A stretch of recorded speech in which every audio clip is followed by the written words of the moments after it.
Rima Hassan, dans cette séquence, ment et nous intimide. Je veux simplement dénoncer le fait que vous avez été félicité par Olivier Rafovix, qui est un porte-parole de l'armée israélienne, une armée génocidaire, de votre ligne éditoriale. Et c'est très très important pour moi de dénoncer ça à l'occasion de cette interview, parce que ça dit beaucoup de la ligne éditoriale qu'est la vôtre sur le sujet. Rima Hassan, déjà, elle est engagée, elle est militante.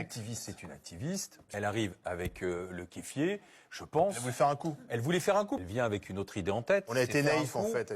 Et parler à sa fan Vous base. vous êtes fait avoir, vous On dites? s'est fait avoir, oui. Oui, parce que ça faisait Vous avez longtemps qu'on senti. voulait l'inviter. Elle disait non, puis tout d'un coup elle a dit oui. On aurait dû sentir qu'il y avait un traquenard. Les médias sont censés informer de façon neutre. Quand vous avez une partie au conflit qui vous félicite, c'est comme si vous aviez le Hamas demain qui vous félicitait. C'est très problématique, admettez-le. Qu'elle commence uniquement pour critiquer, pour s'en prendre à BFM TV. C'est pour ça que nous, derrière, on est obligé d'interrompre, parce qu'on maîtrise notre antenne, et qu'il n'y a aucune raison de se faire insulter, que, en tout cas, la rédaction de BFM TV se fasse insulter. Derrière, il y a des menaces.